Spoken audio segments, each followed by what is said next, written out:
Dan inilah ketakutan-ketakutan yang dialami sekarang. Muslim sekarang sedang ketakutan untuk menghadapi hal semacam ini. Kenapa? Karena klaim-klaim mereka itu, ya. Dan bukan hanya itu, klaim itu sendiri sebetulnya dinyatakan di dalam Al-Quran. Jadi, kenapa Muslim takut? Shalom Bapak Ibu dan saudara-saudara yang dikasihi Tuhan Yesus Kristus. Penyesatan memang ada, tetapi cilakalah mereka yang membuat penyesatan itu.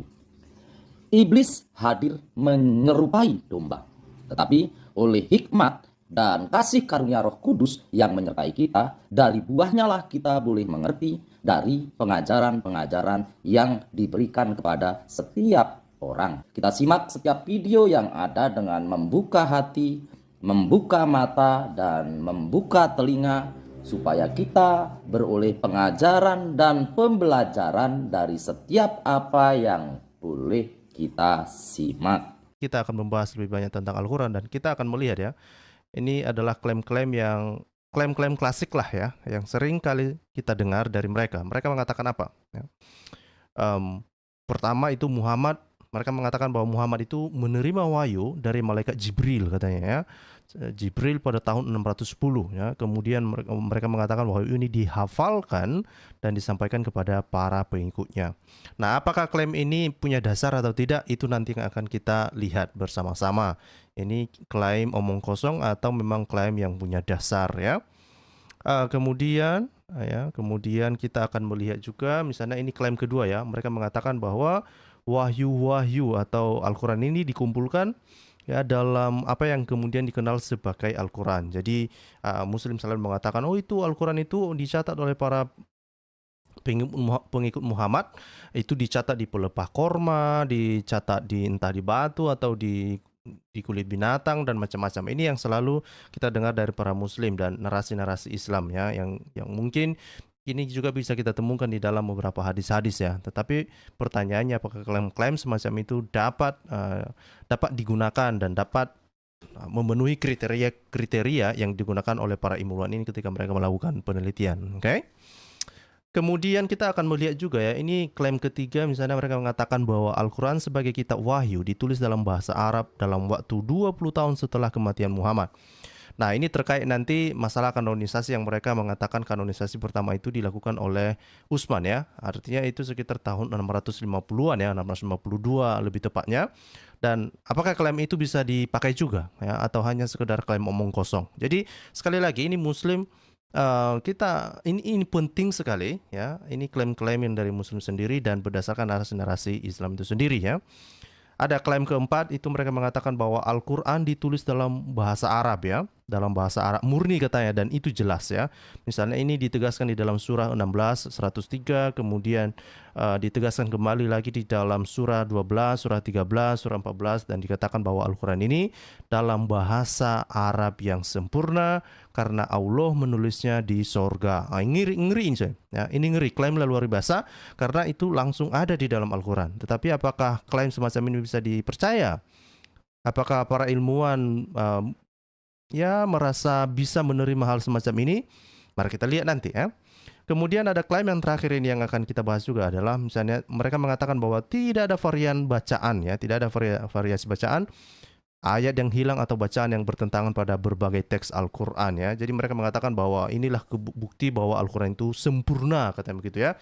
Tidak ada kontradiksi, ayatnya lengkap, ya, dan tidak ada variasi bacaan. Nah, apakah ini semua punya dasar? Apakah ini sesuai dengan realita ketika para peneliti ini mencoba untuk melakukan penelitian dan meneliti tentang bagaimana perkembangan Al-Quran ini dari zaman ke zaman?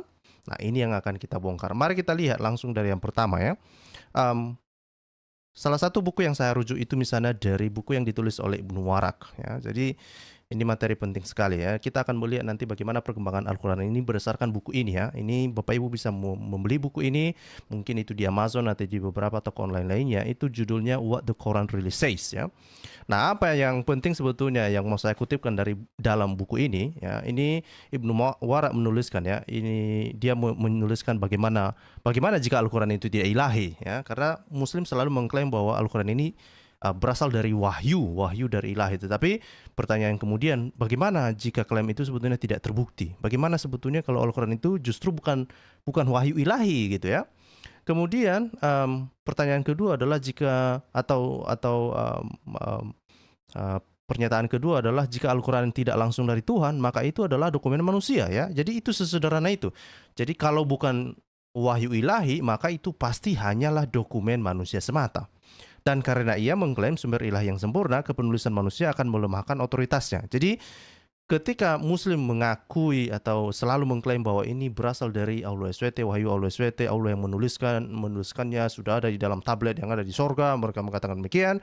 Tetapi ketika dilihat ini sepertinya ini adalah hasil tulisan manusia, dan ketika hal itu ditemukan, maka ini tentu meruntuhkan klaim Islam, meruntuhkan klaim Allah SWT, meruntuhkan Islam itu secara keseluruhan. Ya, dan tentu saja ini dipertanyakan iman apa yang dimiliki oleh para Muslim selama ini ketika mereka mengatakan bahwa Al-Quran ini wahyu dari Tuhan ya. Jadi ini penting sekali Muslim ya, penting sekali. Kemudian yang ketiga adalah Humphreys ya. Humphreys ini adalah seorang peneliti ya yang ada di dalam buku ini. Dia mengatakan begini ya. Jika Al-Quran adalah dokumen sejarah, maka seluruh perjuangan Islam selama 14 abad secara efektif tidak ada artinya. Artinya apa sebetulnya ya? Apa yang disampaikan oleh Humphrey ini dikatakan bahwa Al-Quran ini nggak bisa dipakai sebagai sumber sejarah ya. Tetapi ini Al-Quran ini hanya sekedar bahan ya, atau sekedar tulisan atau sekedar kitab yang dimiliki oleh komunitas tertentu, dan itu sama sekali tidak bisa dijadikan sebagai rujukan sejarah ya. Dan justru kalau itu digunakan sebagai rujukan sejarah, maka seluruh perjuangan Islam selama 14 abad ya secara efektif tidak ada artinya ya. Dan beberapa ilmuwan Muslim juga mengakui ya bahwa memang Al-Quran ini bukanlah sebuah kitab sejarah ya.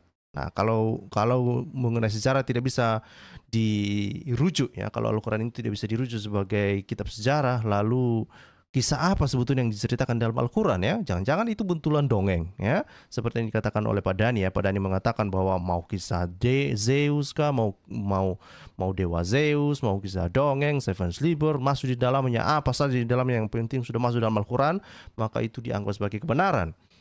Nah, mungkin bagi Pak Dhani dan kroco-kroconya mengamini demikian, tetapi saya berpikir banyak orang di luar sana akan terus bertanya, ini benar nggak sih ya Al-Quran ini dari Tuhan atau bukan gitu ya.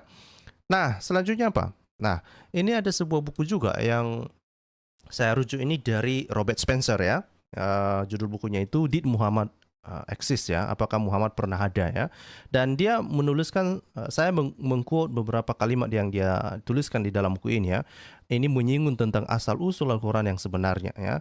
Nah, dia mengatakan bahwa dalam karyanya yang inovatif ya, ini si Wansburg, seorang peneliti juga ya, dia mendalilkan bahwa Al-Quran dikembangkan terutama untuk menetapkan asal-usul Islam di Arab, dan bahwa hadis dibuat untuk memberi kekaisaran Arab sebuah agama yang khas untuk mendorong stabilitas dan persatuannya. Jadi alih-alih misalnya kita selama ini membaca hadis itu untuk menjelaskan tentang kehidupan Muhammad, tetapi menurut Wansburg ini di dalam bukunya Robert Spencer, dia mengatakan bahwa hadis-hadis itu dituliskan hanya untuk sekedar memberikan dukungan terhadap Al-Quran itu sendiri ya, memberikan konteks supaya apa? Sebetulnya hanya untuk mendorong stabilitas persatuannya ya, mendorong stabilitas persatuan dari umat Muslim itu sendiri ya. Jadi para ulama mungkin memberikan konteks, mengarang atau menuliskan hadis untuk memberikan konteks dari Al-Quran itu sendiri, hanya untuk sekedar mendorong stabilitas dan persatuannya. Nah, dalam bahasa sederhana ini sebetulnya adalah masalah politik ya, hanya untuk menstabilkan keadaan, kira-kira begitu ya. Nah, selanjutnya apa yang dikatakan dalam buku ini juga dikatakan misalnya dalam halaman 60 ya, dikatakan begini. Jika Abdul Al-Malik membangun agama Islam untuk tujuan politik, nah itu yang saya bilang tadi ya, tentang bagaimana hadis itu terbentuk ya, dan ini kalau misalnya dihubungkan dengan tujuan politik, maka kebisuan sebelumnya dari semua penjuri tentang Muhammad, Islam dan Al-Quran dapat dijelaskan dengan sangat sederhana. Ya, tidak ada referensi untuk hal ini karena Muhammad, Islam dan Al-Quran belum ada atau masih ada dalam tahap awal. Nah, apa yang dimaksud oleh Robert Spencer di sini sebetulnya ya? Dia mengatakan bahwa kenapa para peneliti susah sekali mengecek atau mencari tahu tentang kebenaran tentang Muhammad, tentang Mekah, tentang Islam, ya, di abad ke-7 ya terutama. Ini adalah sebuah cara bagaimana para historian atau sejarawan itu atau para ilmuwan untuk mencari jejak seseorang itu, mencari historitas seseorang itu pada zamannya ya. Tetapi para peneliti kesulitan ya, mereka kesulitan untuk mencari tahu tentang keberadaan Muhammad ini di abad ke-7. Dan bukan hanya itu ya, bahkan misalnya Menachem Ali sendiri mengakui dalam sebuah videonya, saya mendengarkan dan menonton Menachem Ali, dia mengatakan bahwa ya Muslim kesulitan memang untuk membuktikan hal ini. Karena apa? Bukti internal di dalam Islam itu sendiri tidak ada. Ya, tidak ada yang menguatkan tentang keberadaan Muhammad di abad ke-7. Ya, dan sumber-sumber Islam yang justru ada itu justru baru ada nanti di ratusan tahun setelah Muhammad meninggal, atau kita bisa lihat nanti itu di tahun 835-an ke atas. Itu artinya di abad ke-9 ya, awal abad ke-9 dan seterusnya. Kita baru bisa menelusuri tentang keberadaan Muhammad, apa yang dilakukannya, dan kemudian ada beberapa hadis yang kita bisa temukan di dalam sirah ya, dan kemudian selanjutnya itu nanti berkembang dengan tafsir-tafsir Al-Quran. Untuk apa? Untuk memberikan konteks ya. Dan inilah yang disampaikan oleh Robert Spencer di sini. Dia mengatakan ya, di dalam tulisannya itu dengan mengutip beberapa hasil tulisan yang para ilmuwan yang dia mengatakan bahwa kenapa hal itu terjadi? Kenapa Muhammad sulit dicari di abad ke-7? Kenapa Mekah sulit dicari di abad ke-7? Kenapa Islam sulit dicari di abad ke-7? Karena apa? Karena itu awalnya pada abad ke-7 itu Islam itu belum terbentuk, dan awalnya itu adalah untuk tujuan politik ya, untuk membangun agama untuk tujuan politik ya. Dan ini merujuk kepada Abdul Malik ya. Karena kenapa? Abdul Malik ini kan masa-masa kejayaan Abdul Malik ini kan sekitar 691 ya, 691, 692, itu di mana Abdul Malik itu mencoba membangun misalnya The Dome of the Rock, kemudian juga beberapa aturan-aturan yang terkait dengan Islam, dan ini semua dipandang sebagai sesuatu yang berhubungan dengan tujuan politik ya. Dan setidaknya dia mengatakan bahwa yaitu Muhammad, Islam dan Al-Quran ya sebetulnya nggak ada di abad ke-7, itu maksudnya ya. Tidak ada, sulit ya, sulit karena hal-hal yang telah saya sebutkan dari awal tadi ya. Nah, kemudian dari mana kita mengetahui tentang keberadaan Muhammad kalau begitu? Ya, di mana kita bisa menelusuri Muhammad kalau begitu? Nah, hal itu hanya bisa kita telusuri misalnya di dalam sirah ya. Di dalam sirah misalnya kalau kita lihat ada satu sirah yang terkenal itu misalnya sirah Nabi Muhammad ya, The Life of Muhammad, itu yang versi bahasa Inggrisnya ya. Ini ada juga terjemahan dalam bahasa Indonesia ya, yang diterjemahkan dalam bahasa Indonesia. Tapi yang terkenal itu adalah sirah ini ya, The Life of Muhammad, yang diterjemahkan oleh Profesor Guillaume ya. Nah, apa yang bisa kita telusuri di dalam buku ini ya? Ini bercerita tentang biografi paling awal ya. Biografi siapa ini? Biografi Muhammad ya. Biografi Muhammad paling awal ya. Tampaknya ditulis untuk memberikan konteks. Nah, itu yang saya bilang tadi ya.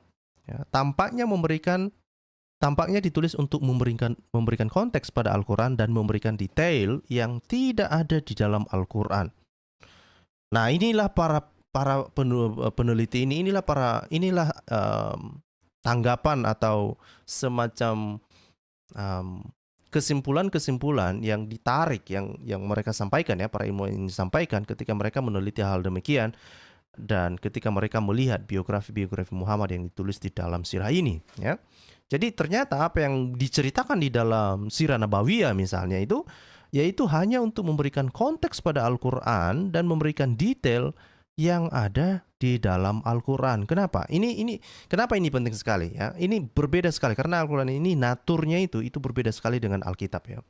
Alkitab itu sirahnya ada ya, konteksnya ada. Jadi ketika kita membaca Alkitab, kita langsung tahu ini konteksnya siapa, dia berbicara sama siapa, ini tempatnya di mana, waktunya di mana, kapan dan apa yang terjadi ya. Itu kalau misalnya kita baca Perjanjian Lama ataupun Perjanjian Baru. Berbeda dengan Al-Qur'an ya. Itu munculnya sebuah ayat dalam Al-Qur'an itu kita tidak tahu ya. Kita tidak tahu ini kapan terjadinya, mengapa itu terjadi, latar belakangnya apa. Dan semuanya itu baru kemudian diketahui nanti setelah kita membaca tafsir, setelah kita membaca hadis dan atau misalnya kita membaca sirah ya. Dan kita sudah tahu sirah ini baru muncul di abad ke-9. Ya, jauh sekali setelah Muhammad meninggal. Ya, kemudian hadis-hadis juga baru berkembang pada abad ke-10 ya. Kemudian nanti tafsir-tafsir juga baru berkembang pada masa-masa yang setelah abad ke-8, abad ke-9 ya. Jadi semua ini ya, inilah yang disimpulkan oleh para ilmuwan. Ini hanya untuk memberikan konteks ya. Ya, hanya untuk ditulis untuk memberikan konteks pada Al-Qur'an dan memberikan detail yang tidak ada di dalam Al-Qur'an. Oke? Nah, sekali lagi kalau materi ini terlalu padat atau terlalu cepat, silahkan nanti pause ya ataupun dibaca ulang ya atau didengarkan ulang apa yang saya sampaikan. Selanjutnya apa yang kita bisa lihat di dalam Sirah Nabawiyah ini? Misalnya dikatakan bahwa hadis ya para ilmuwan mengatakan bahwa hadis kemungkinan besar ditemukan kemudian untuk memberikan lebih banyak konteks pada ayat-ayat Al-Quran. Nah itu yang saya bilang tadi ya. Jadi hadis muncul kemudian di abad ke-10, misalnya hadis Bukhari, hadis Muslim, dan hadis-hadis yang lain ya dari 9 imam ya. Itu muncul kemudian untuk apa? Untuk memberikan lebih banyak konteks pada ayat-ayat Al-Quran. Coba bayangkan ya, bagaimana kamu bisa menjelaskan sebuah ayat Al-Quran yang turun pada abad ke-7, sementara saksinya nggak ada. Dari mana kamu bisa mengarang-arangnya? Hanya dengan berdasarkan katanya-katanya. Nah inilah masalah yang dihadapi oleh Islam, yang sampai saat ini menjadi bumerang, dan Muslim tidak tahu bagaimana menjawabnya. Ya. Nah selanjutnya apa? Ya, Ya, namun dokumen-dokumen ini perhatikan ini baik-baik, ini penting nih. Namun dokumen-dokumen ini ditulis lebih dari 150 tahun setelah peristiwa yang diduga terjadi. Inilah alasan kenapa para ilmuwan ini sulit sekali menerima apa yang diceritakan di dalam Sirah Nabawiyah, apa yang diceritakan di dalam hadis, apa yang diceritakan di dalam tafsir-tafsir para ulama Islam. Kenapa? Ini lebih dari 150 tahun setelah peristiwa itu diduga terjadi. Siapa yang mau percaya hal demikian? Nggak ada. Ya, nggak ada. Ya. Nah, selanjutnya apa ya? Mari kita lihat. Nah, mari kita lihat ya satu persatu klaim-klaim bombastis Muslim ini ya. Apa klaim mereka? Ya, klaim mereka yang pertama itu seperti yang sudah kita sampaikan di awal itu. Pertama, mereka menganggap bahwa Muhammad mulai menerima wahyu dari malaikat Jibril pada tahun 610. Wahyu ini dihafalkan, wahyu ini dihafalkan dan disampaikan kepada para pengikutnya. Ya. Tetapi bagaimana? Ya, apa kenyataan? Ya, seperti apa faktanya ketika penelitian dilakukan? Misalnya kalau kita lihat di dalam salah satu buku, ini juga buku yang lain ya. Ini adalah buku ketiga yang saya rujuk di sini. Misalnya buku yang ditulis oleh yang diedit oleh Karl Heinz Ochlik ya. Ini di dalam buku ini judul bukunya Oleh Islam ya. Bapak Ibu bisa melihat di sebelah kiri ya. Nah, apa yang dituliskan di dalam buku ini? Kita bisa melihat apa yang disampaikan dalam buku ini. Buku ini mengatakan bahwa apa? Al-Quran dikatakan telah ditransmisikan secara lisan dan ditulis pada masa Khalifah Utsman ya. Nah, kemudian apa dikatakan? Varian terutama qiraat, bacaan yang berbeda, menceritakan kisah yang berbeda. Ternyata ahli-ahli mengatakan bahwa itu wahyu ini dituliskan, tidak ada perbedaan. Ternyata ada varian ya. Dan varian-varian ini memberikan cerita lain. Apakah benar Al-Quran ini adalah wahyu yang diterima dari Allah, wahyu yang diterima oleh Muhammad dari Allah? Dan justru hasil penelitian mengatakan sepertinya bukan ya. Kemudian ada seorang sarjana mengatakan bahwa penjelasan yang paling logis adalah bahwa media transmisi utama bukanlah ingatan para pembaca. Jadi sekali lagi ya, klaim Muslim yang selalu mengatakan bahwa Al-Quran itu dihafal, itu adalah sebuah klaim omong kosong menurut para ilmuwan ini. Mereka mengatakan itu bukanlah ingatan para pembaca, itu bukan dihafal itu ya. Dalam kata sederhana sebetulnya bahwa Al-Quran itu bukan dihafal, itu nggak masuk akal, tidak mungkin ya, itu hanya klaim bohong itu. Ya, dan kemudian apa yang mereka katakan? Melainkan teks atau manuskrip tertulis. Justru itu adalah sebuah teks atau manuskrip tertulis ya. Sekalipun misalnya teks-teks tersebut tanpa titik diakritik ya. Artinya tanpa tanda baca lah, kita bisa simpulkan demikian. Tetapi disebut sebagai tanpa titik diakritik ya.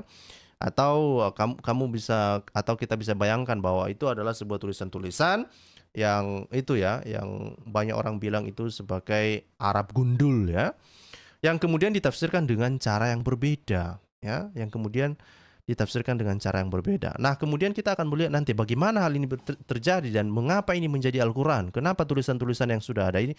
Jadi pada dasarnya ini adalah bahwa para ilmuwan ini mengatakan bahwa itu bukan berasal dari ingatan para penghafal Al-Quran, bukan. Justru itu berasal dari teks-teks yang sudah beredar di zaman itu. Ya, katakanlah itu di abad ke-7 atau abad ke-8. Itu adalah Al-Quran ini berasal dari teks-teks yang sudah ada, bahkan sebelum Islam itu ada. Itu makanya mereka mengatakan ini bukan ingatan para pembaca, tetapi berasal dari teks-teks dan manuskrip yang tertulis. Nah, dari mana teks-teks ini? Mari kita lihat selanjutnya ya. Dengan melihat klaim pembahasan Muslim yang kedua, yaitu mereka mengatakan bahwa wahyu-wahyu ini dikumpulkan dalam apa yang kemudian dikenal sebagai Al-Quran. Apakah ini benar? Bagaimana faktanya? Faktanya adalah kalau kita lihat misalnya ini adalah salah satu manuskrip ya, manuskrip Al-Quran pada yang ditemukan ya, yang diperkirakan ini ditulis atau ada pada abad ke-9 ya. Nah, apa yang bisa kita pahami dari sini ya? Apa yang bisa kita pahami di sini? Dikatakan di sini bahwa Al-Quran yang ada sekarang ya, mungkin bukanlah disusun pada abad pertengahan abad ke-7, artinya pada zaman Utsman ya. Jadi para ilmuwan mereka tidak percaya bahwa itu, bahkan Al-Quran yang Islam punya sekarang ini atau Muslim yang punya sekarang itu, Al-Quran yang mereka punya itu tidaklah benar kalau itu ditulis atau disusun pada zaman Utsman ya, artinya di tahun 652 dan seterusnya ya. Tapi apa yang mereka katakan? Tapi mungkin menjelang abad ke-8, artinya apa? Ya menjelang abad ke-8, mungkin di zaman Abdul Malik ya, mungkin sekitar tahun 691, 92 ya, dan ataupun di awal abad ke-8 ya. Dan bahkan mereka mengatakan bahwa bahkan bisa jadi hingga abad ke-9. Jadi para ilmuwan justru percaya bahwa Al-Quran itu bukanlah sebuah wahyu yang memiliki yang diterima oleh Muhammad, tetapi itu adalah sebuah tulisan yang berkembang dari abad ke abad ya, dan itu bahkan penulisannya itu sampai berkembang sampai abad ke-9. Nah, ini juga menjadi masalah besar. Kenapa? Ini sudah menjadi lebih dari 200 tahun setelah kematian Muhammad ya, dan ini adalah hasil penelitian para ilmuwan ya. Ya, jadi bayangkan ini ya. Jadi Al-Quran ini kalau kita bisa ambil summary dari apa yang disampaikan oleh para peneliti dari apa yang saya paparkan tadi itu artinya apa? Bahwa Al-Quran itu bukanlah dari ingatan para penghafal Al-Quran, tetapi dari teks-teks yang ada. Dan kemudian penulisannya, penyusunannya itu tidaklah berlangsung pada abad ke-7 atau pertengahan abad ke-7, tetapi mungkin itu justru berkembang, perkembangannya itu mulai disusun, mulai ditulis itu menjelang abad ke-8 dan bahkan hingga abad ke-9. Ya, tentu saja ini sangat jauh sekali dari klaim Islam yang selalu mengatakan bahwa Muhammad ada di abad ke-7, terutama mulai dari 610 sampai 622 ya, itu adalah masa di mana Muhammad menerima wahyu dari Al-Quran itu. Mari kita lihat klaim yang selanjutnya ya. Ini adalah klaim membahas Muslim yang selanjutnya. Apa yang mereka katakan di dalam klaimnya mereka ini ya? Mereka mengatakan apa? Nah, ini luar biasa nih. Al-Quran sebagai kitab wahyu ya, ditulis dalam bahasa Arab dan dalam waktu 20 tahun setelah kematian Muhammad. Apakah ini bisa dipercaya? Apakah ini bisa dipercaya, dan apakah para ilmuwan ini menganggap bahwa ini sesuatu klaim yang dapat dipegang, bisa dipertahankan? No. Justru kalau misalnya kita lihat apa yang diungkapkan oleh para ilmuwan, misalnya salah satu ilmuwan yang mencoba untuk meneliti klaim-klaim semacam itu ya, misalnya ini adalah dari Christoph Lusenberg ya. Nah, salah satu buku yang terkenal yang ditulis ya oleh Christoph Lusenberg ini adalah bukunya yang berjudul The Syro-Aramaic Reading of the Quran. Nah, apa yang dia sampaikan dalam buku ini? Dia mengatakan bahwa ya ini adalah tulisan Christoph Lusenberg. Dia mengatakan ya, saya mulai dari gagasan bahwa bahasa Al-Quran harus dipelajari dari sudut pandang historis linguistik. Ya, jadi Christoph Lusenberg ini tidak percaya serta-merta klaim Islam ya, tetapi dia mencoba untuk memahami Al-Quran ini dari sudut pandang historis linguistik ya. Nah, kemudian apa? Dia mengatakan selanjutnya apa? Ketika Al-Quran disusun, bahasa Arab belum ada sebagai bahasa tulisan. Nah, perhatikan ini. Ya, belum ada sebagai bahasa tulisan.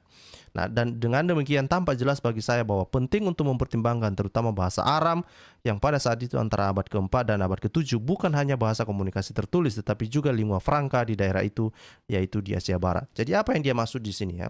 Dia bilang bahwa sebetulnya ya tentang pesan-pesan yang ada di dalam Al-Quran itu memang sebelumnya itu bukan dalam bahasa tulisan, terutama mulai dari abad keempat sampai abad ketujuh. Oke, tetapi itu sudah menjadi sebuah kisah yang sudah berkembang di area sana ya atau di area Asia Barat itu ya, dan telah menjadi bahasa yang digunakan telah menjadi bahasa lingua franca. Lingua franca ini artinya bahasa internasional ya. Nah, dan Al-Quran ini belum disusun ya. Al-Quran ini belum disusun, belum dituliskan. Nah, ini jadi sepaham ya, artinya satu narasi dengan apa yang disampaikan oleh para peneliti yang lain yang mengatakan bahwa itu nanti Al-Quran itu baru disusun di awal abad ke-8 hingga abad ke-9 ya. Jadi ini menarik sekali. Ini kalau kita hubungkan semua puzzle-nya ini semua ya, kita hubungkan semua puzzle-nya ini, kita bisa mengetahui bagaimana perkembangan dari Al-Quran itu ya. Tidak seperti klaim-klaim Muslim yang selama ini yang selalu mereka bangga-banggakan kepada kita ya. Dari mana ya, dan kenapa Kristen Lusenberg mengatakan demikian ya? Ya, salah satu alasannya adalah misalnya kalau kita lihat di sini ya. Ini adalah abjad Arab ya. Di sebelah kanan itu adalah abjad Arab ya. Dan dia mengatakan apa? Abjad Arab lengkap ya di mana Al-Qur'an ditulis tidak ada sampai abad ke-7 ya. Belum ada ya. Al-Qur'an yang ditulis ya, dengan menggunakan huruf Arab, dan ternyata Arab lengkap itu tidak ada sampai abad ke-7. Nah, ini makanya saya bilang ya, hasil-hasil penelitian semacam ini sangat penting dan saya berharap Muslim bisa mencoba untuk memahami ini dengan cara seksama ya. Kenapa? Karena ternyata ini yang terjadi ya, tidak seperti yang kalian bayangkan. Oke? Nah, tetapi apa dikatakan ya? 6 dekade setelah Muhammad meninggal, artinya apa ya? Di masa Muhammad ini semua nggak ada. Ya, abjad-abjad Arab ini nggak ada. Oke? Maka itulah kenapa banyak Muslim banyak para ilmuwan yang mengatakan ini nggak mungkin. Al-Quran itu nggak mungkin disusun pada abad ke-7. Tidak mungkin. Karena apa? Abjadnya aja nggak ada. Ya, abjadnya nggak ada. Oke? Nah, selanjutnya apa? Ya, ini misalnya kalau kita lihat ya, apa yang dikatakan ya?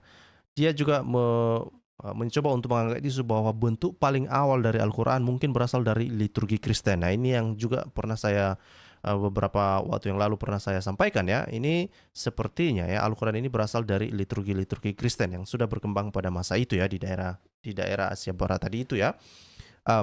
Itu mungkin berasal dari liturgi Kristen dan tafsir Yahudi ya, misalnya Targum. Makanya kita bisa lihat ya bagaimana dongeng-dongeng orang Yahudi itu bisa ada di dalam Al-Quran ya. Misalnya kisah tentang Adam yang keluar dari tungku api, kemudian banyak lah ya, banyak bagaimana misalnya itu burung gagak mengajari Habel untuk mengajari Kain untuk mengubur adiknya yang telah dia hilangkan nyawanya, misalnya begitu ya. Itu semua dari Targum ya. Dan itu cerita-cerita Yahudi. Itulah kenapa salah satu dasar dari Lusenberg ini mengatakan ini Al-Quran ini sebetulnya bukan murni dari Allah SWT, tapi justru berasal dari kisah-kisah yang telah berkembang ya, mulai dari abad ke-4 sampai abad ke-7. Oke? Nah, dan dikatakan di sini mula-mula dalam bahasa Syria dan bahasa asing lainnya. Jadi tidak seperti klaim Al-Quran yang mengatakan bahwa itu disusun di dalam bahasa Arab asli, bahasa Arab murni ya. Itu tidak benar. Tidaklah benar menurut Christoph Lusenberg. Karena kenapa? Dia menemukan bahwa ini justru Al-Quran itu awalnya itu ada di dalam bahasa ya, atau dikomunikasikan di dalam bahasa Syria dan juga bahasa asing yang lain ya. Nah, selanjutnya apa ya? Selanjutnya dia mengatakan bahwa ya, ini mari kita baca sama-sama. Oke. Dia mengatakan bahwa ini dilakukan secara lisan dan dimasukkan di dalam format bahasa Arab. Nah, ini jadi terjadi Arabisasi ya. Apa yang diarabisasi sebetulnya ya? diarabisasi teks-teks yang tadi itu ya, misalnya liturgi Kristen ya, kemudian juga beberapa targum-targum Yahudi tadi itu ya, kisah-kisah tentang orang Yahudi, bahkan dongeng-dongeng lain itu diarabisasi ya, diarabisasi ya. Kemudian apa? Ya, meskipun mempertahankan sebagian besar struktur dan guapan sebelumnya, beberapa kata asing tetap ada di dalam proses peleburan bahasa. Nah, ini yang dilakukan oleh Christoph Lusenberg ini. Dia mengetahui ini ada banyak sekali kata-kata asing di dalam Al-Qur'an ini. Nah, inilah bukti yang dia ajukan ya. Dia ajukan bahwa membuktikan bahwa Al-Qur'an itu sebetulnya awalnya itu bukan bahasa Arab asli ya. Justru itu adalah dari bahasa Aram dan juga bahasa-bahasa yang lain ya. Nanti kita bisa lihat ya, ataupun kita bisa mencari ya, banyak sekali bahasa atau kosakata bahasa asing yang diarabisasi ya. Dan baik itu Menachem Ali misalnya ya, polemikus Islam ya, Menachem Ali ataupun revisionis ya, revisionis misalnya itu yang Munim Siri ya, Munim Siri juga mengakui hal demikian ya, mengakui hal demikian bahwa memang banyak kata-kata asing di dalam Al-Qur'an ini. Salah satunya itu misalnya Injil lah ya, Injil ya. Quran itu sendiri kan bukan, mereka mengatakan kata Quran itu sendiri bukan bahasa Arab asli ya, tapi itu Kerian ya. Ya itu nanti kita bisa lihat ya. Selanjutnya ya, apa yang dikatakan oleh Christoph Lusenberg di dalam bukunya ya, dia mengatakan apa? Ya, bentuk awal tulisan Arab berasal dari dua kemungkinan sumber. Ya, sumbernya dari mana? Dari misionaris Kristen yang membuat naskah dari liturgi Syria dan pedagang mengembangkan naskah itu untuk transaksi ekonomi sederhana. Nah, kedua bentuk aksara tersebut kemungkinan besar didasarkan pada aksara Siro-Aram. Itu yang saya bilang tadi ya, Siro-Aram ya, Syria dan Nabatean ya, yang keduanya dikembangkan dari bahasa Aram ya. Nah, jadi inilah informasi yang justru ditemukan oleh para ilmuwan ini, memberikan kita informasi bahwa ya Al-Qur'an ini tidak seperti yang diklaimnya bahwa itu adalah bahasa Arab murni ya. Ternyata itu berasal dari bahasa asing ya, selain bahasa Arab. Selanjutnya apa? Ya, ini adalah salah satu juga seorang peneliti Islam ya, dan yang secara khusus meneliti tentang Al-Qur'an, namanya itu Gunter Luling ya. Nah, di dalam bukunya ini adalah sebuah buku yang paling ditakuti oleh Muslim ya sampai saat ini. Kenapa? Buku ini memberikan pembahasan yang sangat-sangat komprehensif ya. Beberapa pembaca mengatakan memang materi yang disampaikan dalam buku ini agak berat ya, tetapi sangat komprehensif ya. Dan ini sangat ditakuti oleh Muslim sampai saat ini ya. Belum ada yang mencoba untuk membantah apa yang disampaikan oleh Gunter Luling di dalam bukunya ya. Bukunya ini berjudul A Challenge to Islam for Reformation ya. Nah, apa yang dikatakannya di dalam ini ya, ini Robert Spencer di dalam halaman 13 dia mengutip Gunter Luling mengatakan apa? Gunter Luling mengatakan bahwa Al-Qur'an asli sama sekali bukanlah teks Islam. Apa? Quran asli sama sekali bukanlah teks Islam ya. Melainkan apa? Melainkan dokumen Kristen pra-Islam. Jadi coba bayangkan ya, udah berapa orang para ilmuwan ini mengatakan demikian ya. Christoph von Lusenberg ya, Gunter Luling, kemudian ilmuwan-ilmuwan yang lain. Apa yang mereka temukan? Ini Quran ini sama sekali bukanlah teks Islam. Artinya apa? Bukan bahasa Arab asli, coy. Bukan ya. Melainkan dokumen Kristen pra-Islam. Jadi itu seperti yang disampaikan oleh Christoph Lusenberg tadi ya. Ini justru adalah sebuah narasi yang sudah berkembang mulai dari abad ke-4 sampai abad ke-7, dan itu kebanyakan dimiliki oleh orang Kristen dan orang Yahudi ya.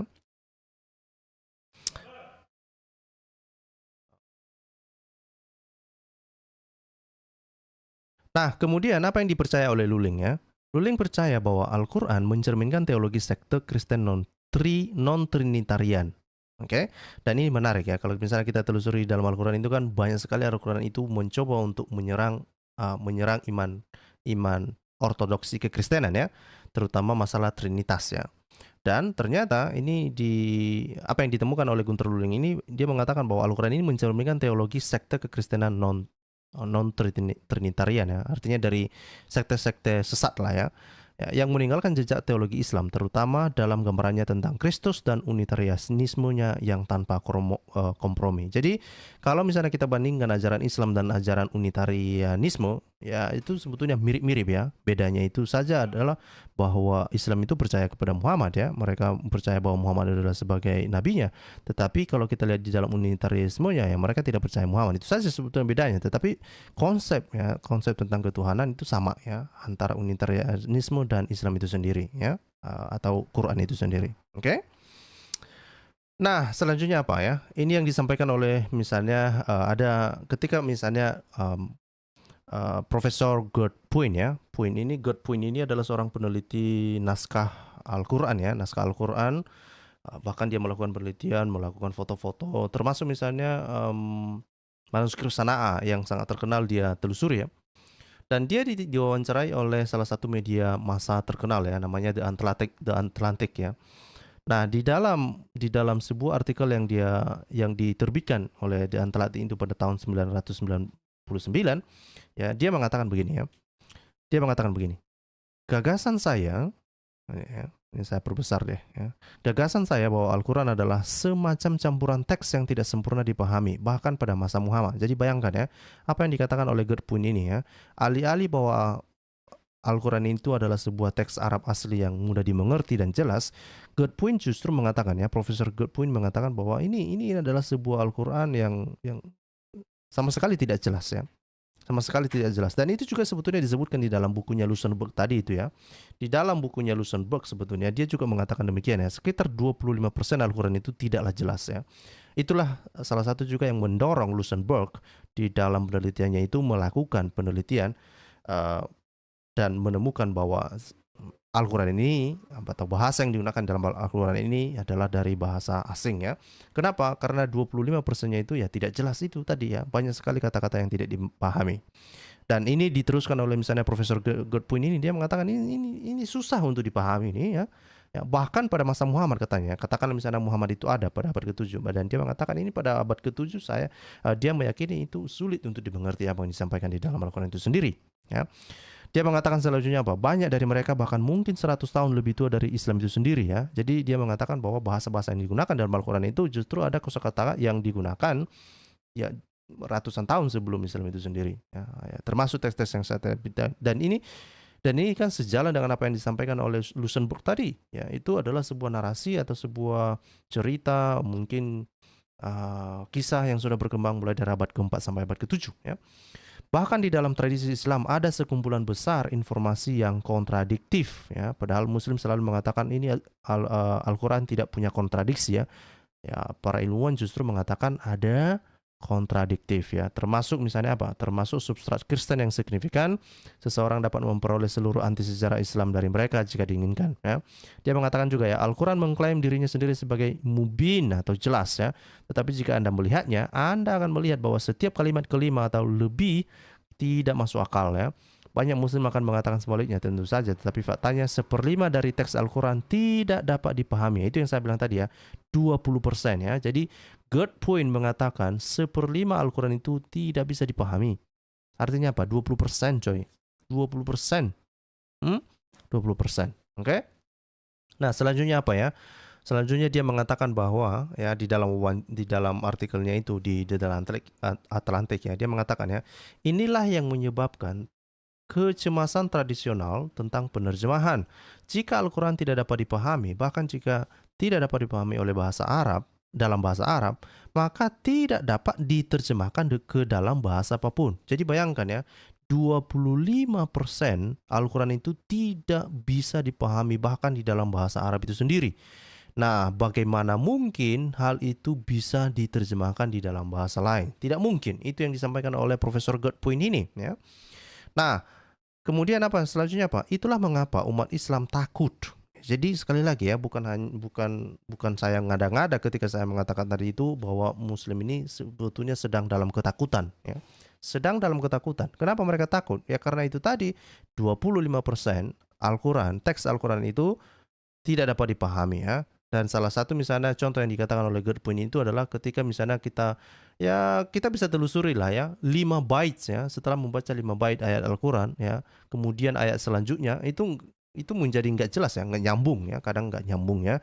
Ya dari ayat pertama dia katakan demi kuda yang terengah-engah ya kan. Nah, 5 ayat setelah itu entah nyambung kemana ya kan. nggak jelas ujung pangkalnya nggak jelas ya. Ini yang disampaikan oleh Good Point ini juga ya. Kemudian apa? Dia mengatakan karena Al-Quran berkali-kali mengklaim telah jelas, tetapi sebenarnya tidak, terdapat kontradiksi yang nyata dan serius. Sesuatu yang lain pasti terjadi. Jadi dia mengatakan ya, klaim Al-Quran mengatakan bahwa ini jelas ya dan tidak kontradiktif. Tetapi penelitian atau temuan mengatakan sebaliknya. Maka inilah kenapa God pun mengatakan sepertinya ada sesuatu yang basi lah, kira-kira gitu ya. Sebetulnya itu dalam bahasa sederhana begitu. Ini semua ada sesuatu yang basi ini ya. Susah untuk bisa dipercaya hal semacam ini ya. Ya. Nah, selanjutnya dia mengatakan ya, ini adalah klaim bombastis Muslim yang selanjutnya ya. Misalnya ini adalah klaim yang keempat ya. Aduh, ini. Oke.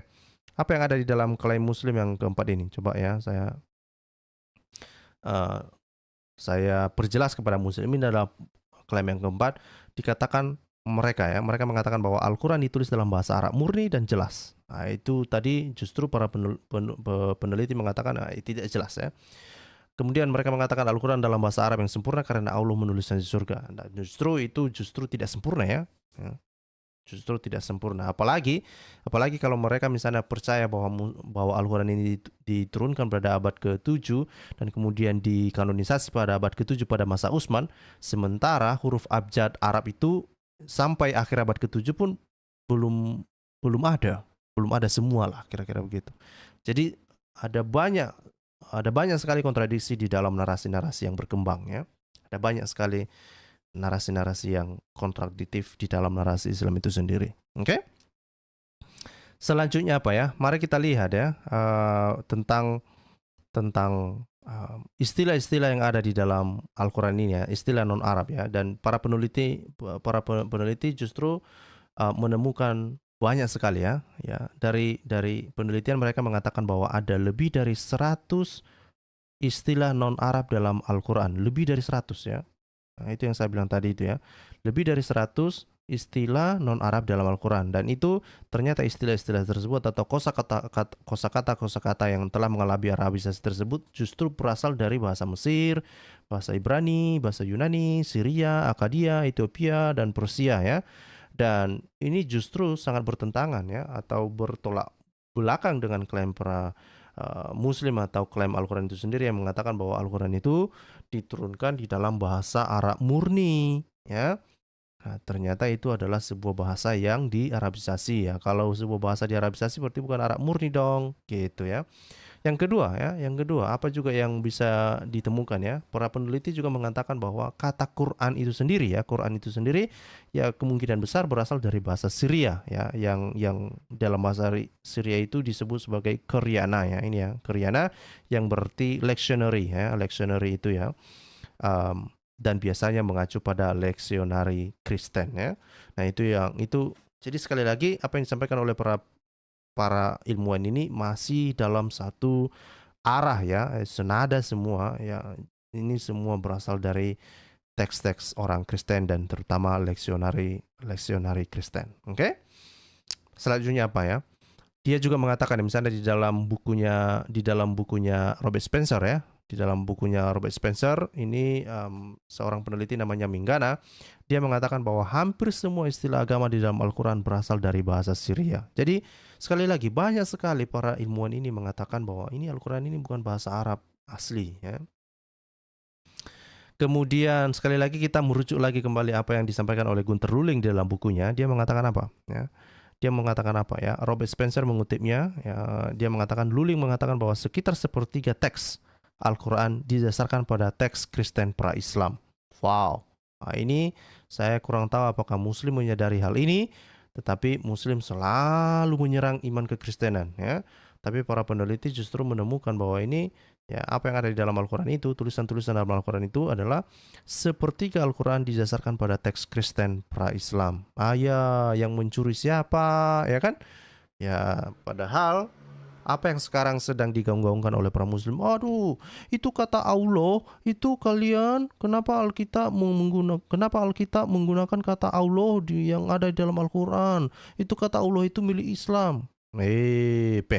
Peyekmu lah, ya kan? Lu makan peyek dulu lah, ya kan? Biar agak lancar lah otak kan gitu.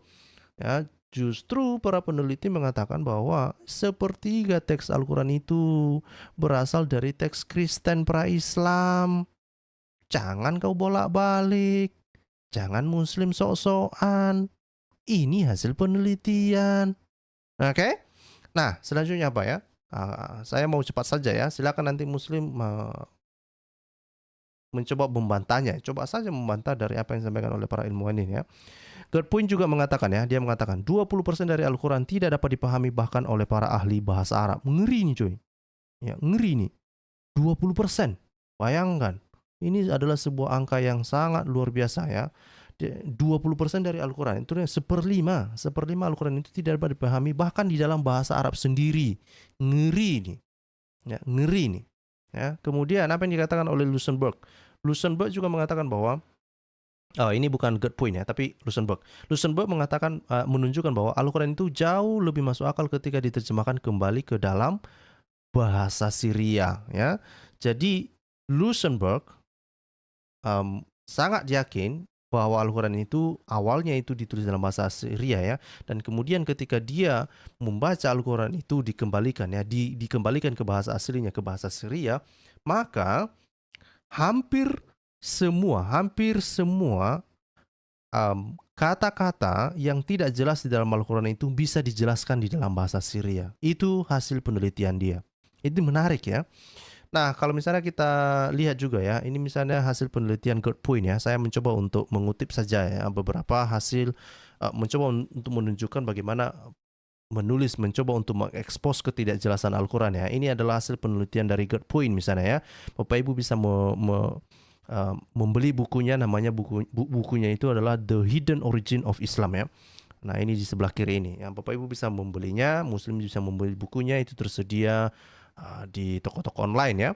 Di dalam halaman 335 di sini, ini ada salah satu tulisan dari Gerd Poin ini. Dia mencoba untuk mencari tahu sebetulnya kata laika ya, kata laika kemudian atau al-laik ya, itu di dalam Al-Qur'an yang dikutip dalam atau yang disebutkan dalam Al-Qur'an itu sebetulnya dari mana ya. Nah, itu sebetulnya saya hanya menunjukkan ini adalah bahwa ini kata tersebut itu telah menjadi perdebatan, telah menjadi bahan topik para ilmuwan untuk mencari tahu ini berasal dari mana, kata ini berasal dari mana ya. Ini ada yang mengatakan itu kata aslinya itu adalah leukekome ya, dan ada yang mengatakan itu kata yang lain ya. Dan saya hanya menunjukkan salah satu contohnya saja bahwa memang ada kata-kata di dalam Al-Quran itu bahkan di dalam bahasa Arab sendiri tidak dapat dipahami. Ngeri. Oke?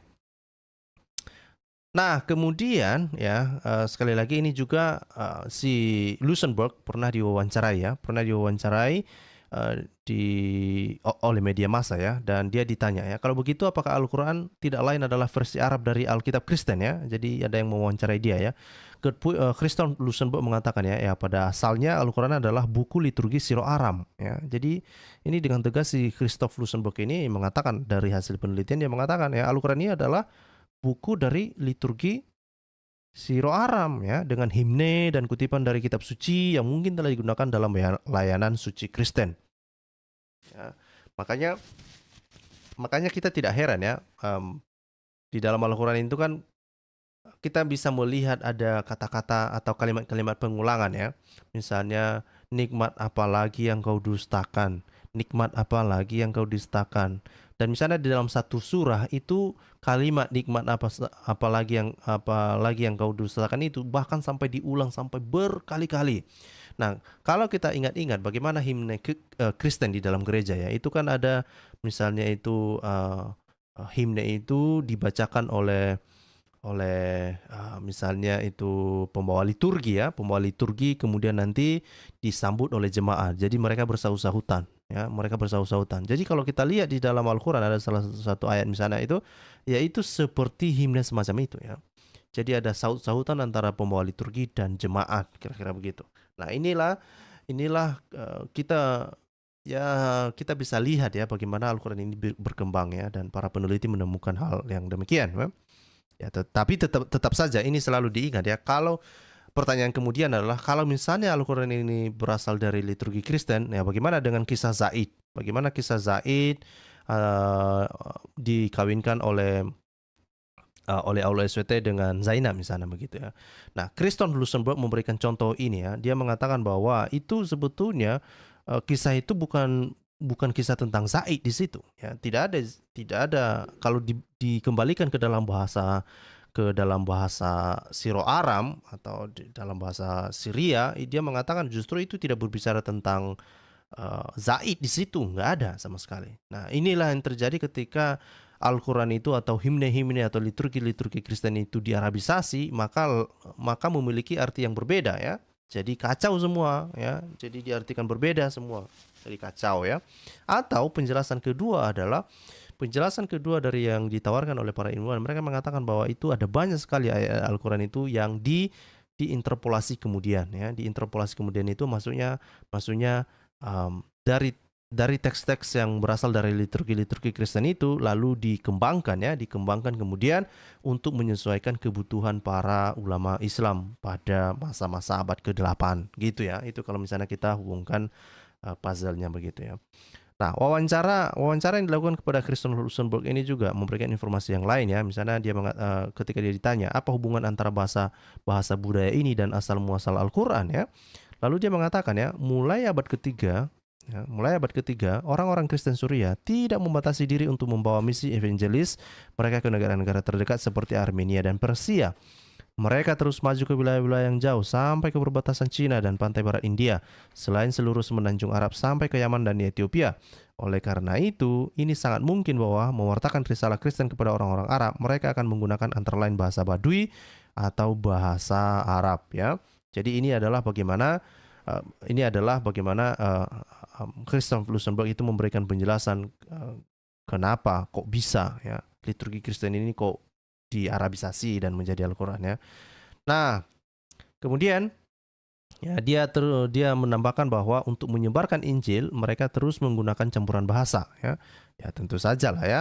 Orang Kristen kan bukan sebuah agama yang hanya manut pada satu bahasa ya.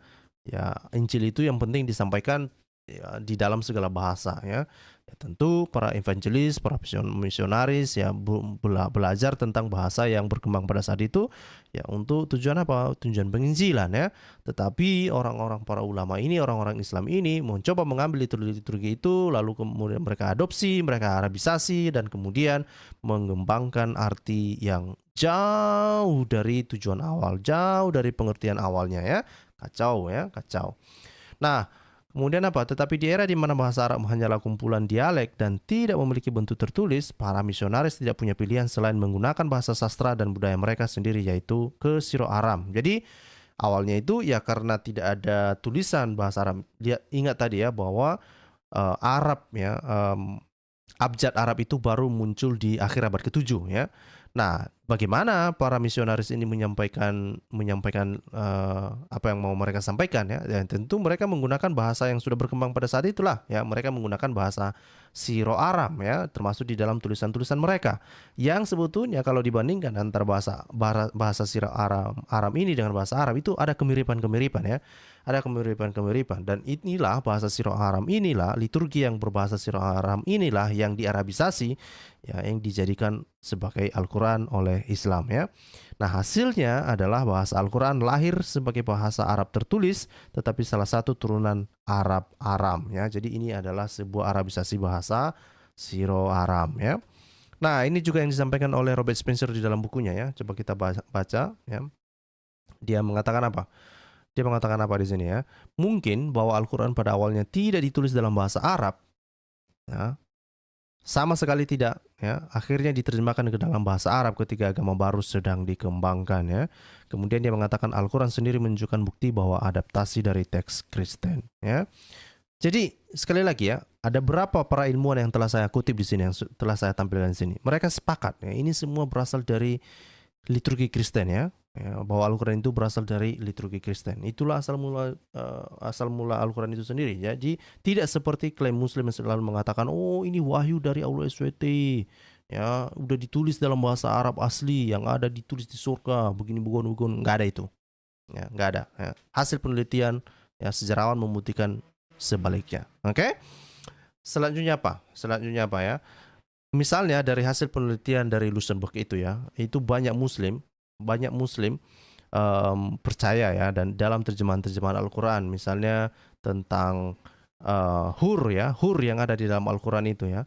Nah ternyata ketika itu dikembalikan ke dalam bahasa aslinya, bahasa Siro Aram, itu hur itu bukan bidadari, bukan perawan ya, tetapi itu adalah anggur putih ya. Nah, itu seperti yang ada di gambar sebelah kanan itu adalah sebuah anggur. Jadi kepada muslim yang berharap dia dapat bidadari ya, 70 bidadari nanti di jannah ya, ternyata bukan bidadari ya. Setelah dikembalikan ke dalam bahasa asli yang Siro Aram, itu hanya sekedar buah anggur putih ya. Itu hanya sekedar buah anggur putih ya. Dan sebetulnya ini menarik ya. Ada sebuah juga penelitian yang dilakukan oleh ilmuwan yang lain ya. Dia menemukan di dalam awan-awan ya, di dalam awan-awan bangunan The Dome of the Rock itu juga beberapa santo-santo itu memegang beberapa buah anggur ya. Jadi bayangkan ya, The Dome of the Rock itu kan dipercaya dibangun pada tahun 691, 92 begitu ya. Dan itu ada semacam lukisan dari santo-santo itu yang memegang buah-buah anggur di sana ya. Ya misalnya inilah yang kemungkinan. Inilah kenapa ini sangat masuk akal ketika misalnya Luxembourg ini mengatakan bahwa yang disampaikan di dalam Al-Quran itu tentang hur itu bukanlah hur bidadari, tapi buah anggur. Karena buah anggur ini dipakai sebagai lambang ya, lambang di dalam misalnya buah yang dinikmati di dalam surga yang berkembang pada masa abad-abad mulai dari abad ke-4 sampai abad ke-7. Jadi kacau semua ya, ketika di Arabisasi semua bahasa Siro Aram ini jadi kacau ya. Jadi kacau mereka duga atau mereka pikir ya, Muslim berpikir bahwa itu bukan buah anggur tapi bidadari katanya ya. Sampai-sampai ada yang meledakkan diri kan. Yang meledakkan diri hanya untuk mendapatkan buah anggur. Wah, ini kan buah anggur kamu bisa beli di minimarket lah. Ya, nggak mesti harus ke jana kalau mau beli buah anggur ya, ke minimarket ya, di Alfamart juga ada itu saya yakin, atau di 7-Eleven ada itu ya, beli aja di sana. Ngapain nunggu dulu meledakkan diri kan gitu ya. Dan ini adalah klaim yang terakhir ya, klaim bombastis Muslim yang kelima. Apa yang klaim mereka ini ya? Mereka mengatakan bahwa tidak ada varian bacaan ayat yang hilang ya, tidak ada varian bacaan Al-Quran katanya ya. Apakah benar ini benar adanya atau justru tidak seperti kenyataan ya. Nah, apa benar ini ya? Dan bukan hanya itu, mereka mengatakan tidak ada ayat yang hilang katanya begitu, atau tidak ada bacaan yang bertentangan dalam berbagai teks ya. Dan justru ini, misalnya kalau kita dengarkan pernyataan dari Munim Siri, seorang revisionis ya, Muslim itu sendiri, dia mengakui bahwa sebetulnya ada bukan dua ayat ya, ada dua surah. Ada dua surah di dalam Al-Quran itu hilang ya. Sampai sekarang itu banyak para ilmuwan Muslim mencoba untuk merekonstruksi surah yang hilang itu dari Al-Quran. Dua surah, bukan hanya ayat ya. Nah, dan kemudian bukan hanya itu ya, bukan hanya hilang dua surah, ada juga misalnya ayat-ayat yang bahkan ada sebuah penelitian yang pernah saya bahas, saya teliti juga, itu ada seorang ilmuwan mengatakan bahwa ada sekitar 300 ayat yang hilang dari satu surah di dalam Al-Quran ya. Satu surah kehilangan sekitar 300 ayat. Ngeri itu ya. Padahal Muslim selalu mengatakan ini Al-Quran ini tidak pernah berubah ya, ayatnya tidak pernah hilang ya. Bukan hanya ayat yang hilang, surah pun hilang. Ngeri ya. Nah, terus apa yang dikatakan oleh para ilmuwan ya? Ya, justru yang bisa ditemukan adalah bahwa ini si Arthur Jeffrey ya. Arthur Jeffrey ini justru mengatakan bahwa ada varian ya. Ya, ada varian bacaan Al-Quran ya. Ada banyak sekali varian bacaan Al-Quran ya. Sampai sekarang itu sudah ditemukan setidaknya 37 varian Al-Quran ya. Ya, varian bacaan Al-Quran. Oke. Nah, ya si Arthur Jeffrey ini juga ya bahkan menulis sebuah buku, dia memberikan 9 halaman tentang varian bacaan Al-Quran. Dan kemudian Al-Quran Yaman mengungkapkan bahwa klaim Muslim atas teks yang seragam tidak dapat lagi dipertahankan. Artinya apa?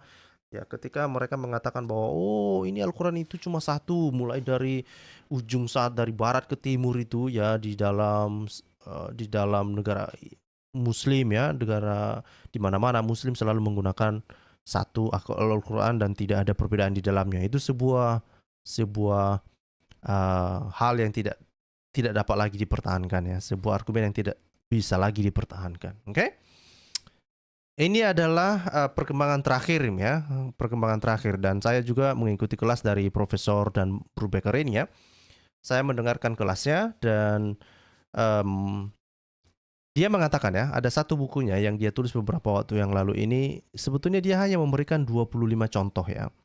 20 contoh dari varian-varian Al-Quran ini ya. Dia mengatakan bahwa sebetulnya ada banyak varian tekstual di dalam Al-Quran, ada ribuan katanya, ada ribuan ya. Dan di dalam bukunya yang sudah dicetak ya dan sudah terjual laris pula ya, itu mengundang reaksi Muslim ya, termasuk misalnya Artikulas ya, seorang ilmuwan Islam di Mesir kalau nggak salah ya. Dia mencoba untuk merespon bukunya Profesor dan Daniel Brubaker ini ya. Dan sebetulnya itu tidak menyentuh esensi apa yang disampaikan oleh Profesor dan Daniel Brubaker ini ya. Dan inilah ketakutan yang dialami sekarang. Muslim sekarang sedang ketakutan untuk menghadapi hal semacam ini. Kenapa? Karena klaim-klaim mereka itu ya. Dan bukan hanya itu, klaim itu sendiri sebetulnya dinyatakan di dalam Al-Quran. Jadi kenapa Muslim takut sekali? Karena tidak mungkin Al-Quran diubah dong ya. Karena klaim yang demikian itu dibuat oleh Al-Quran itu sendiri.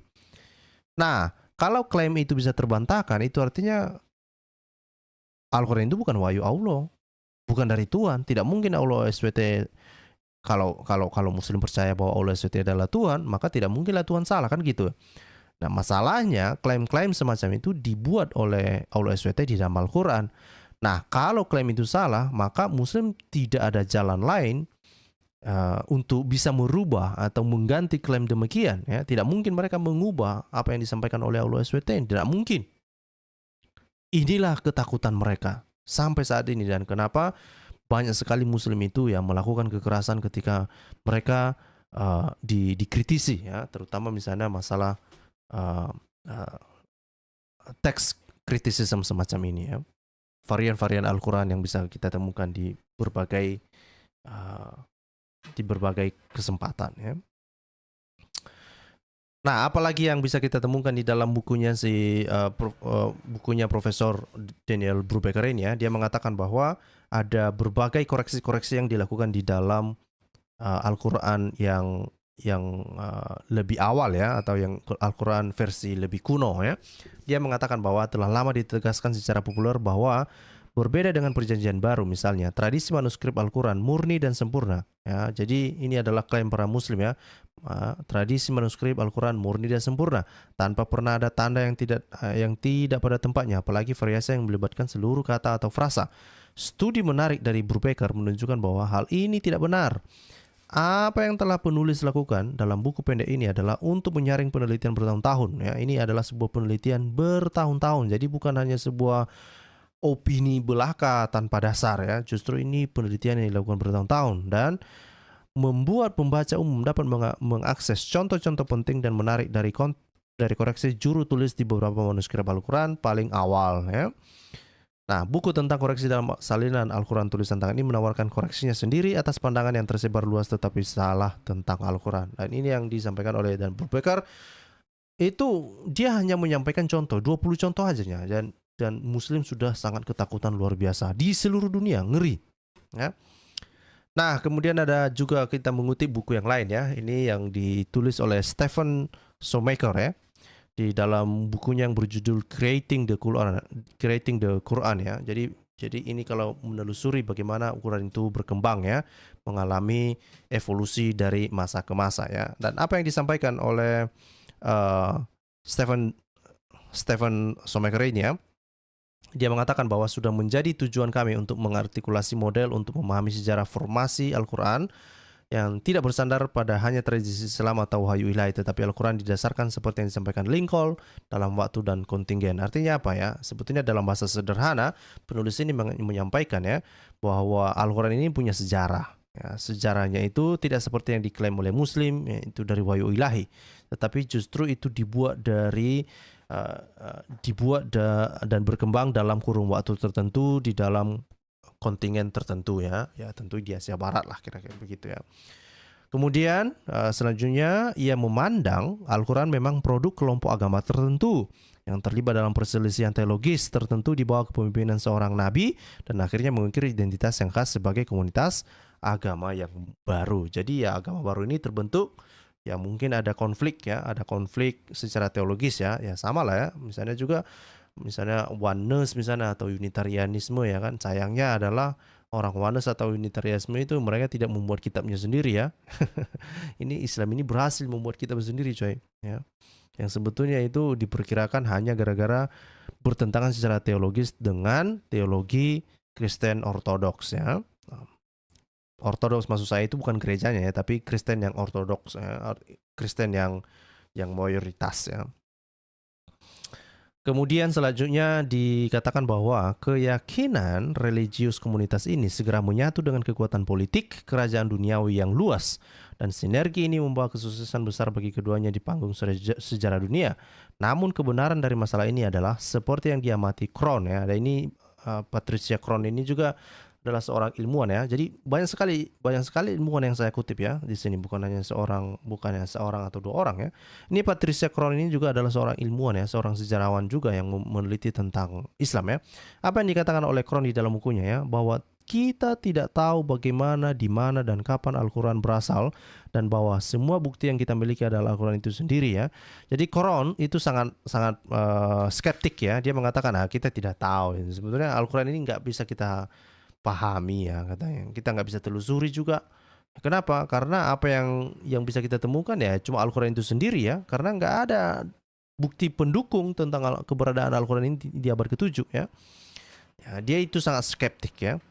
Dan karenanya kita perlu mengejar bukti Al-Quran kemanapun yang membawa kita tanpa berusaha menyesuaikan dengan cetakan sejarah yang diciptakan untuknya oleh tradisi Islam. Jadi Patricia Krohn mengatakan ya itu memang kerjaan kita sebagai para peneliti ya. Memang itu kerjaan peneliti untuk mengetahui kisah yang sebenarnya ya. Bagaimana caranya untuk mencari tahu ya bagaimana Al-Quran itu sebenarnya terjadi atau terbentuk atau tertulis atau ditulis dikomunikasikan dengan yang sebenar-benarnya ya, bukan dengan membawa-bawa narasi yang telah terbentuk, bukan membawa-bawa iman yang sudah terbentuk lalu kemudian memaksakan narasi tersebut untuk membenarkan ini Al-Quran ada di abad ke-7. Enggak seperti itu ya. Justru para peneliti ini mengatakan no, kita harus mencari tahu yang mana sebetulnya yang sebenar-benarnya. Oke?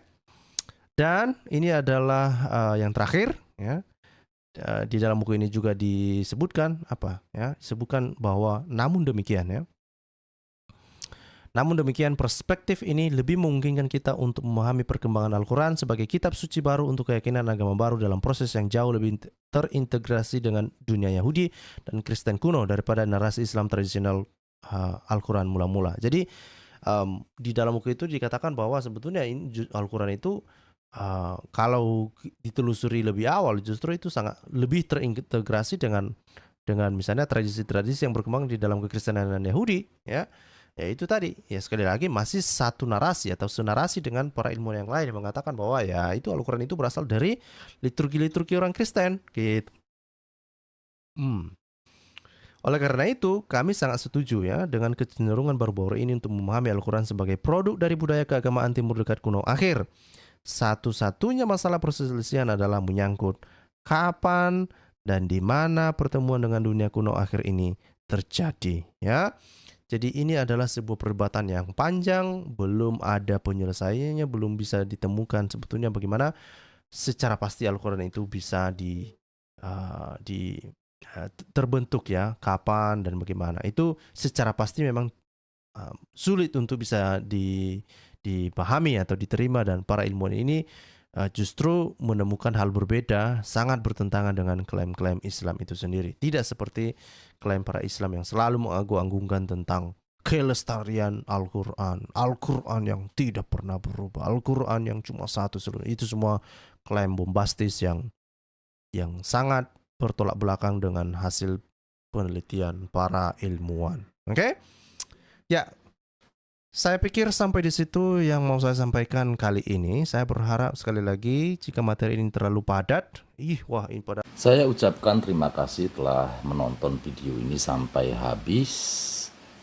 Dukung terus channel Hati yang Gembira dengan cara like, komen, dan subscribe. Tuhan Yesus Kristus memberkati kita semua. Amin.